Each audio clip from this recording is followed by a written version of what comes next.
Where's that water?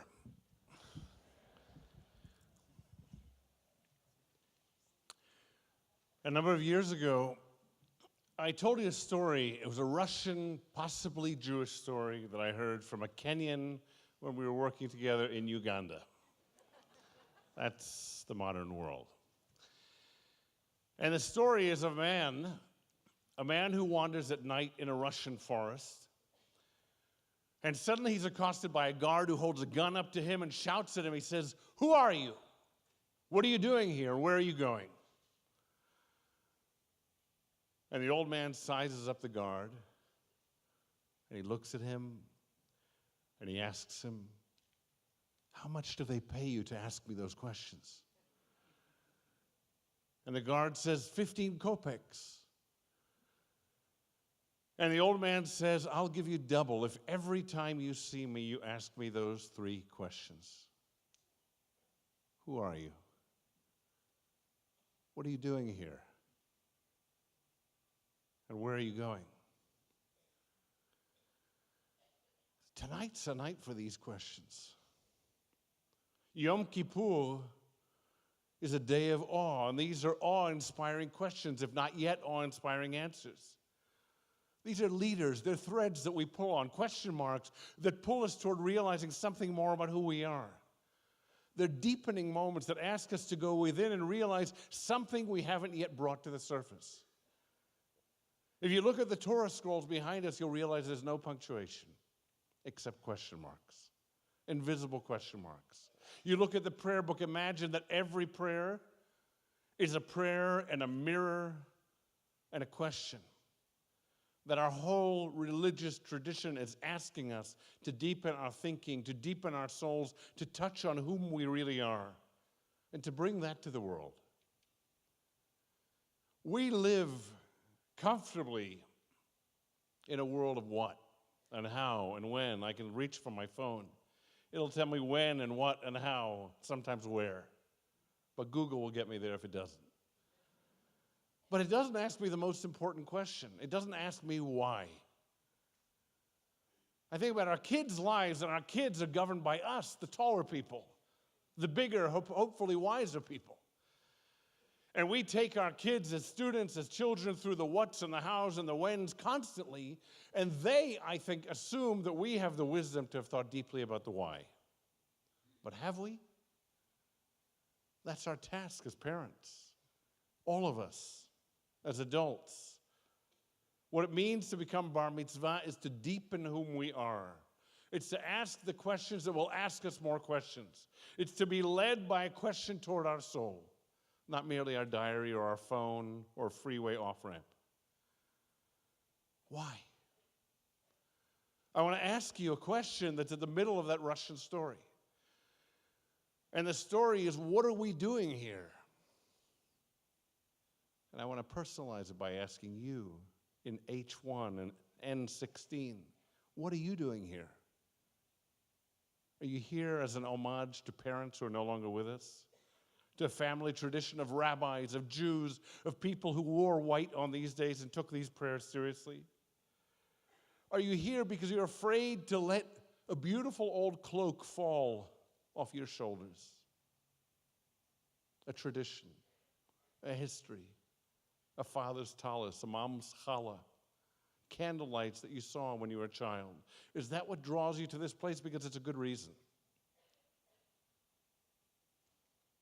I want to ask you to think about why we're here tonight, but I want to ask you to ask the bigger question as Jewish people, which is, why are we here? Why in 2018, despite all of the challenges of being Jewish in the world, why are we still here? What's our mission? What's our purpose? What's our journey through the dark forest for? What are the questions about? 3,200 years ago, we knew exactly why. Our mission, our purpose was clear. Our path was emblazoned with a light of a conversation with God. God said, God spoke. Vayomer Elohim, Vayidaber Adonai. Those are words that all of us in 2018 only read. We don't hear them. But Moses heard them. But Abraham heard them. But Deborah heard them. Joel heard them. Ezekiel heard them. Amos heard them. All of these people are part of our family, which means that God had this conversation about being with our family members, with your ancestors, not someone else's. So in those days, it was easy to ask ourselves and to answer what it meant to be Jewish people because our feet were still wet with the mud of the Sea of Reeds. We had in our bones and on the surface of our skin a history of trial and experience and God and relationship, and sometimes God's absence, and sometimes on Mount Sinai, Moses' absence. We knew what it was, as we do now, to be fearful, to be human, and perhaps then and now we struggled with what it means to be Jewish. Because imagine 4 days, or 3 hours, or 10 days after the crossing of the sea, it becomes history, not something that tells the future. Imagine if you or I stood at the base of Mount Sinai, but a month later we start to explain to ourselves what it really was, and it clearly wasn't something godly, because that can't be real. And the sea certainly didn't part, because that can't be real. So it doesn't, therefore, inform our next steps, our next journeys, our next choices. What does it mean in 2018 to still be called and to grapple with our answers? What does it mean in the year 2018 to realize that when God chose the Jewish people, it wasn't for a privileged place in world history, it was for a privilege of opportunity and of responsibility. To be chosen is to be responsible. It's to have God or something other than you tap you on the shoulder and say, arise. But first, Ayeka, where are you? And then once you found yourself on your 2 feet, to stand up and make an important journey in the world. And to look down and realize that your impact isn't invisible, it's following you all the way. It's making an impact. Your life is making a difference 3,200 years ago, or 4 minutes ago, or 8 minutes from now. So what it meant in those days to be chosen is something that today brings great discomfort to us, because chosenness makes some of us feel uneasy because it seems like it's something other than what our dear friends and neighbors are. But I'll tell you that our dear friends and neighbors, Christians and Muslims, speak of us as God's chosen people. They read and realize our story and our place in this story, in theirs. The Rabbi Leo Beck, the late Rabbi Leo Beck, spoke of Judaism as the sun that needed Christianity and Islam to be the rays that would further its impact, that would make its values travel. That we together, these three peoples in this world, in this age and in those ages and in all ages, would be necessary to the world, because what we would do miraculously, as if by magic, would be to make the invisible visible. That would be our task, you and I. That we would make God visible in the world through human interaction, through the interchange of experience between two human beings. Because when two human beings interact in love and compassion, realizing what God placed in us and what God saw in us, that you and I and you and she and all of us, with all of our differences, were created from the same parents, in that same divine image, then that spark of holiness passes between two people. Then whether they realize it or not in that given moment on a freeway or walking in or out of Starbucks, something holy appears and happens. God's present in the world. If being chosen those 32, 38, 4,000 years ago meant bringing ethical monotheism to the world, then realize what a radical departure that was from world history. Because in the ancient world, what we did, what people did, was act, make sacrifices, even sacrifice their own and each other's lives to please warring gods. So imagine how radical this idea is that Judaism came and said, we're not pleasing warring gods. Instead, what we're doing is shaping our world. What God wants us to do is be engaged in ethics and morality and make those visible on this planet and in this world and in these interactions. That God said ethical monotheism is what he would give one man, presumably with a long white beard, called Abraham, and say, try and make sense of this. And the best way to make sense of it is realize it in time and space. Do this and do that and realize what it means to do, because then you'll look back on a history of doing and realize your impact. But what I want to ask you now, back to my original question of many questions, is what are we doing here? Because by all accounts, I'd say that we've been successful. We've taken ethical monotheism around the world. I don't think there's an island on this planet or a boat heading to it that hasn't been impacted by our values, by our culture, by our notion of holiness, of God, of community, of what it means to live a righteous life. I think now that we've gone into international syndication, the question then becomes, so what is your place and mine in this world? Is our work done?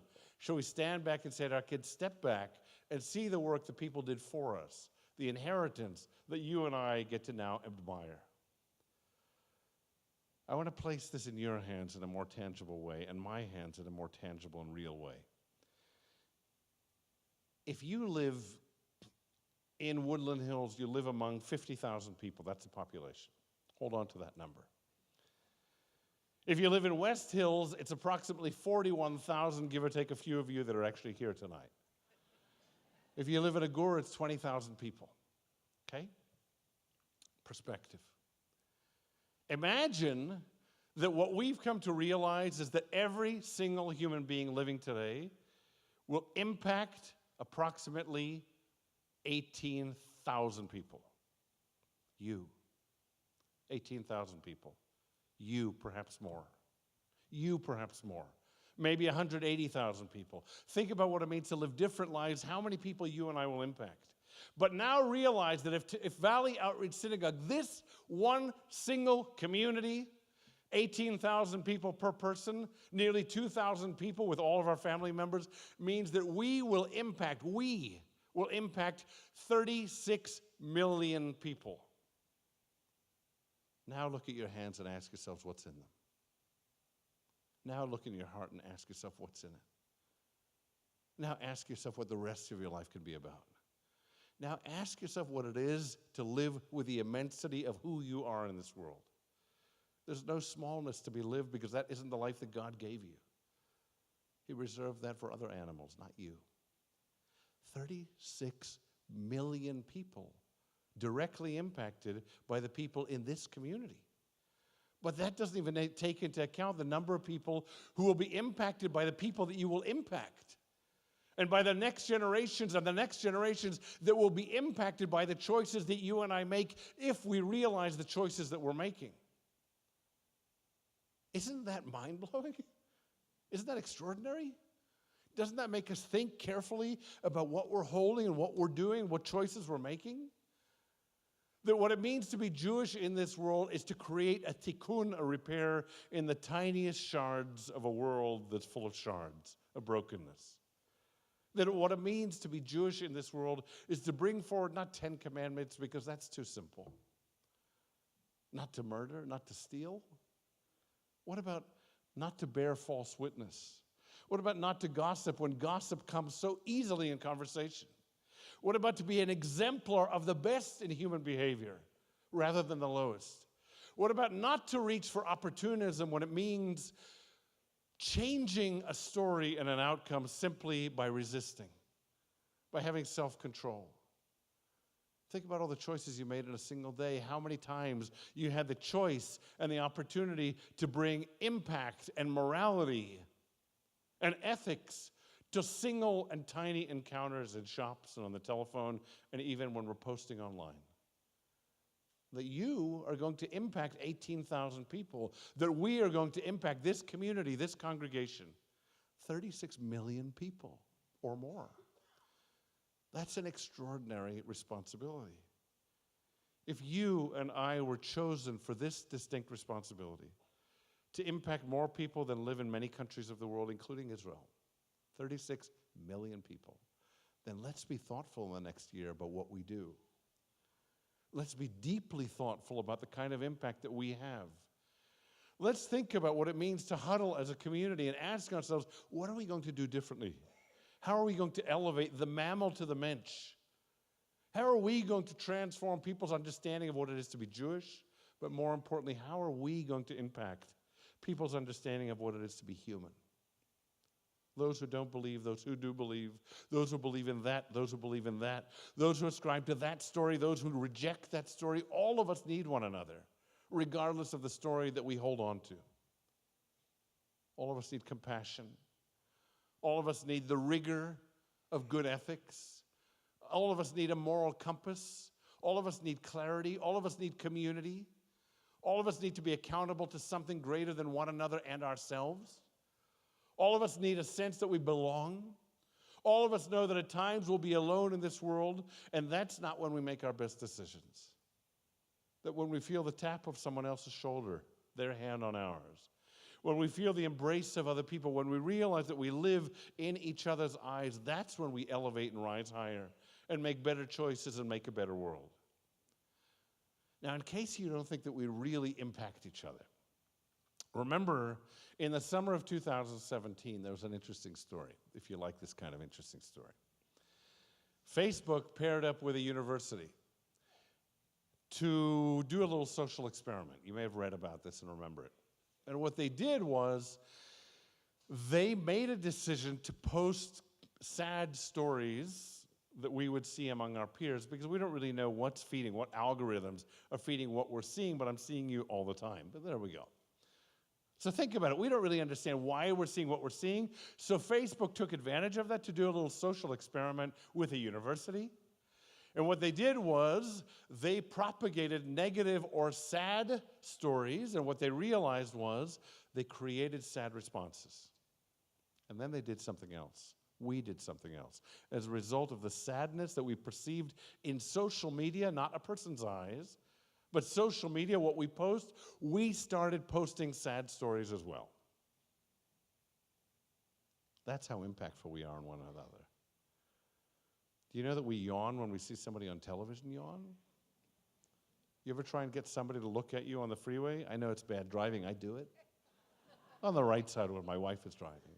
And you realize we're in tune with each other. We need each other. We're aware of each other. So let's be thoughtful of that awareness. On Yom Kippur, the questions are deep and many.